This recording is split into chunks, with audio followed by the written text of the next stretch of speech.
I've lost 40 pounds in 4 months that helped me to go from this to this. And if you want 2025 to be your best year yet, where you lose weight, get fit, get healthy, then you need to follow these simple habits. Hello and good morning and welcome back to my channel. I'm naturally Ray, or you can just call me Ray. Now, if you know you watch my videos back to back to back to back and have not subscribed, why not? Make sure you subscribe and hit your notification bell so you don't miss when I upload future vlogs and videos where I talk about health, fitness and lifestyle. So I've been on my weight loss journey for a while now. I actually started putting on a lot of weight in 2020, and to be honest, at the beginning of the year I was in a little bit of denial as to how much weight I was putting on. I felt as though I'm not eating as much food, I'm not drinking as much extra sugary drinks. I just felt as though I was just eating normally, but really and truly I was eating a lot of junk food.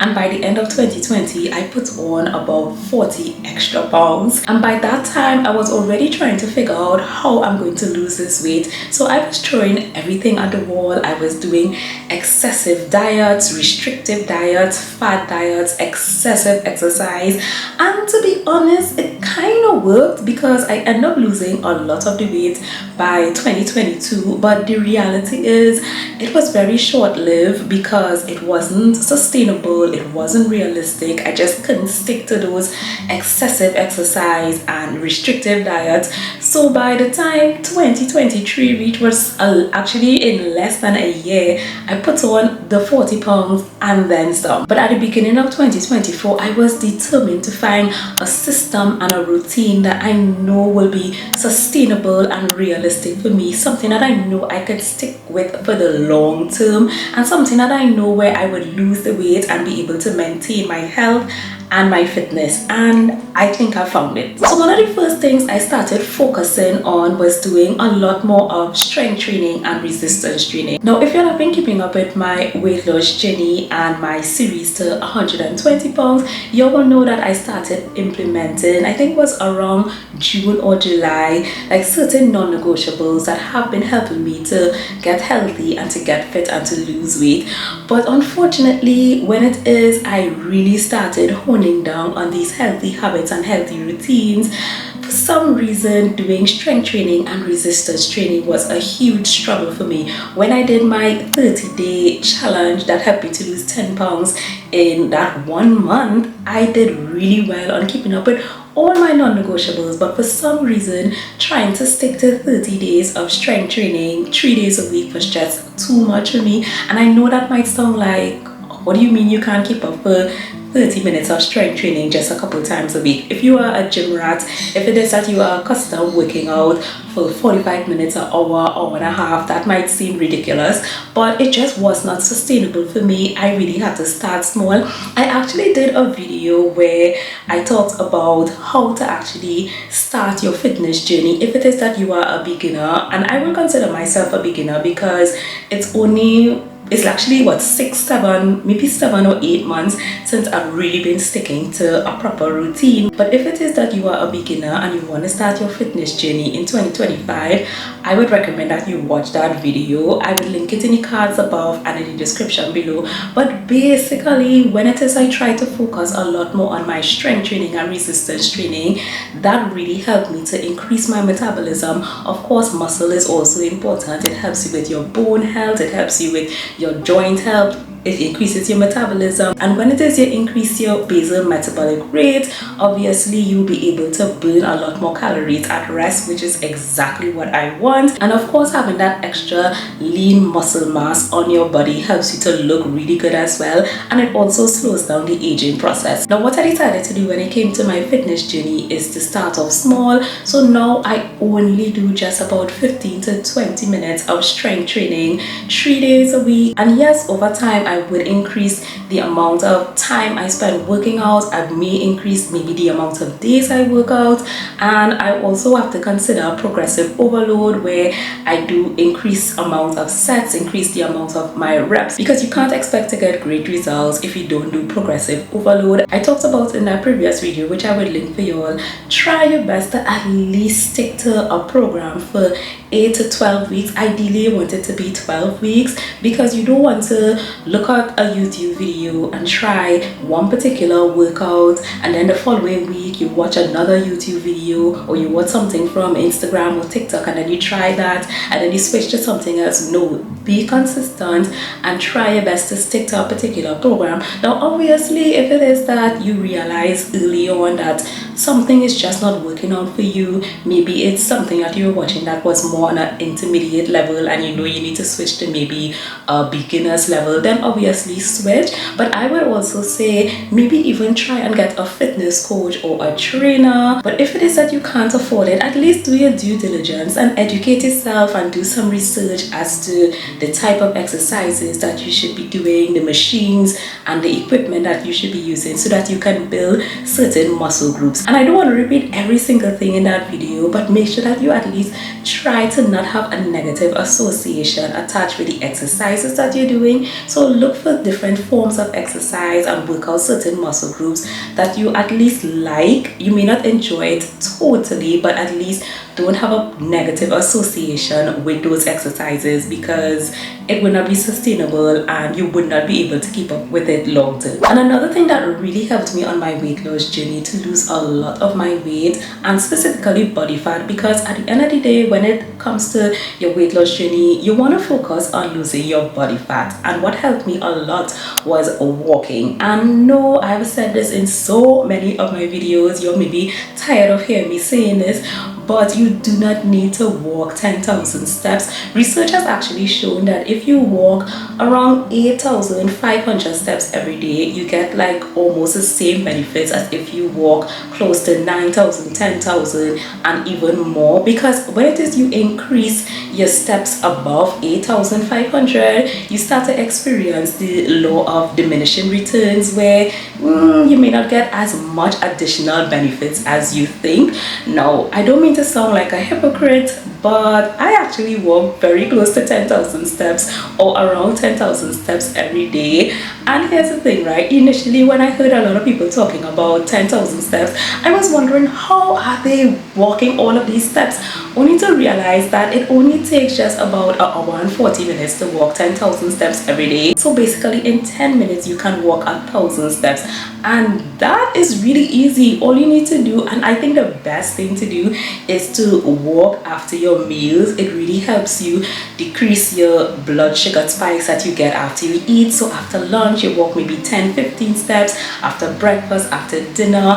And walking is really good because it primarily uses your fat as fuel. It helps to decrease your stress levels, and of course, when it is you start seeing your belly fat goes down, it's like extra motivation. And it's so easy to get those extra 10-15 minutes of walking. Sometimes I just put on some music that I like, or I watch some of my favorite YouTubers. A lot of their videos and their vlogs are like 20, 30, 40 minutes long. Sometimes I will listen to a podcast. I may not walk for the entire podcast because some podcasts are like an hour long, 2 hours long, but more than likely, if it is that it's entertaining, it's motivational, it's interesting, you're more than likely distracted, and it's something easy, it's something simple. There's such a low barrier to entry when it comes to walking. It's easy on your bones, it's easy on your joints. Basically everybody could do it, unless it is you have issues with your mobility, then I understand that. But you don't need any special equipment, it's not expensive, you don't need to go to the gym.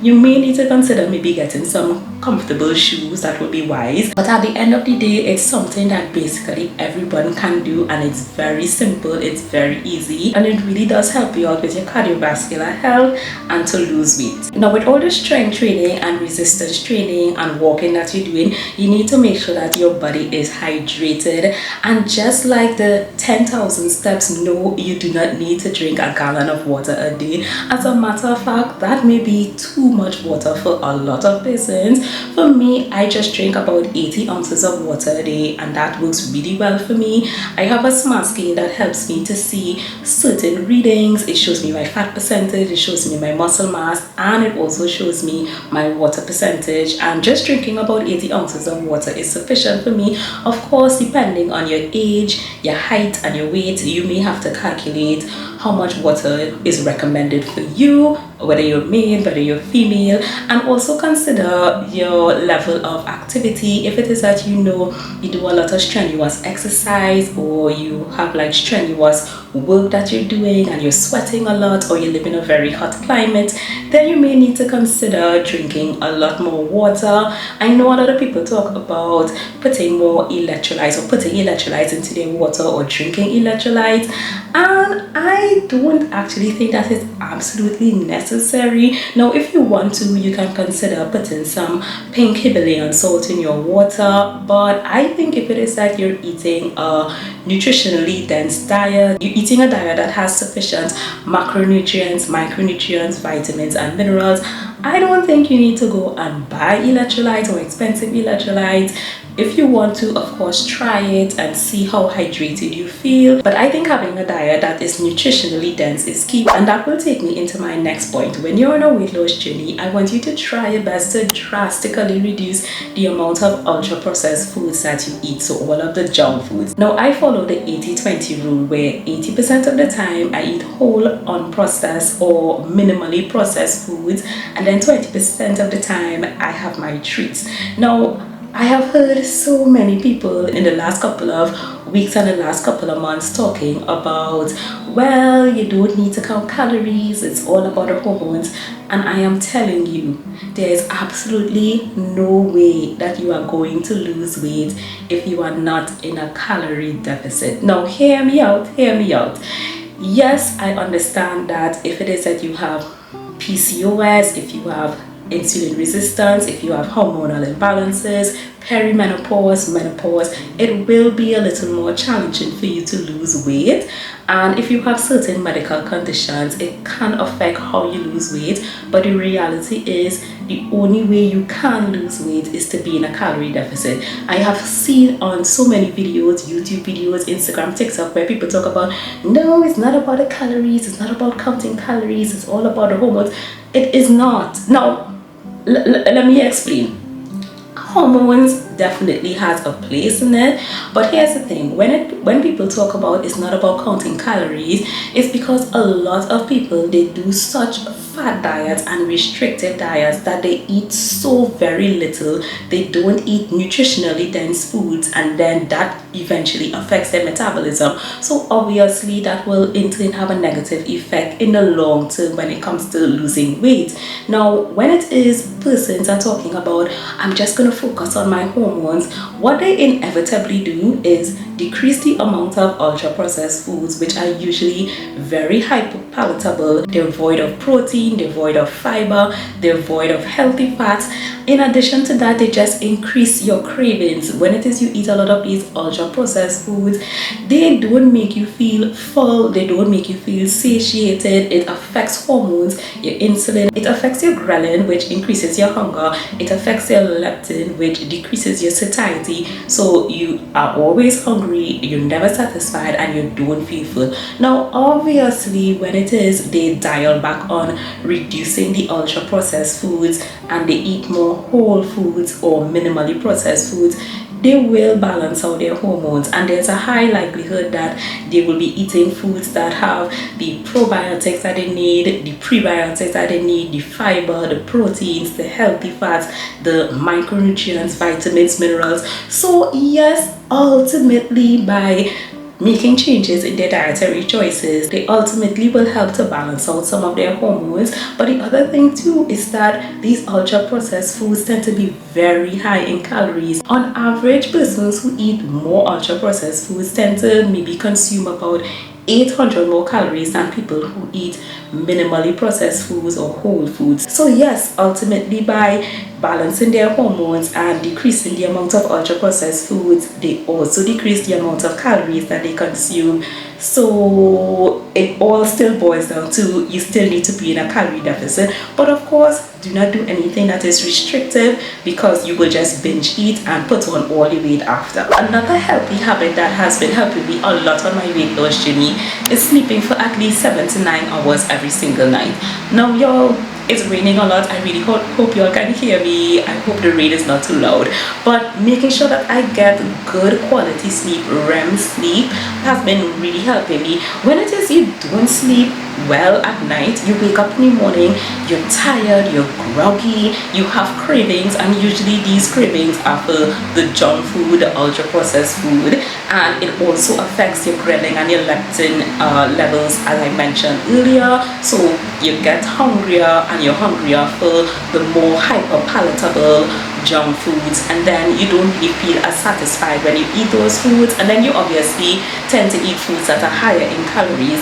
And another thing that I was going to say discovered, but I didn't discover it, but through the research they have shown that sleeping also helps you with losing some of that belly fat as well. So make sure that you're getting good quality sleep. Now here's the thing with sleeping, right? You need to make sure that you're getting into a good circadian rhythm. If it is that you know you've been off, you don't really get good quality sleep, the easiest thing to do and what you are more in control of is when you get up.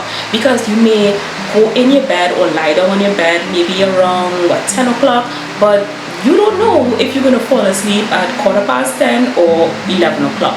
The best thing that you can try doing is start to control when you get up. So if you set your alarm for 6 o'clock in the morning, wake up at that time, do not hit snooze. Over time your body will start to get accustomed with actually waking up every single day at 6 o'clock, and then by the time it's nighttime you will naturally start to wind down and get sleepy at a certain time in the night. Now depending on your schedule and your lifestyle, it may be a little challenging to have a proper nighttime routine and a proper sleep schedule. Maybe if you work shift, or maybe if you have really small children or toddlers, it may be a little challenging, but at least try your best to get those 7 to 9 hours of sleep as much as you can, because that will really help you out when it comes to your health, your fitness, and losing weight. Right now I am actually starting a 30-day challenge. I will upload that video next, so look out for that, where I have these 5 non-negotiables that are going to help me in 2025 to make sure that I continue to maintain my health and my fitness, so that I become the healthiest version of myself. And if it is that you want to start that challenge, let me know in the comments. Let me know some of the goals you have for 2025, your weight loss goals, your fitness goals, your health goals. I want to hear from y'all, and I will see y'all in the next video. Bye guys.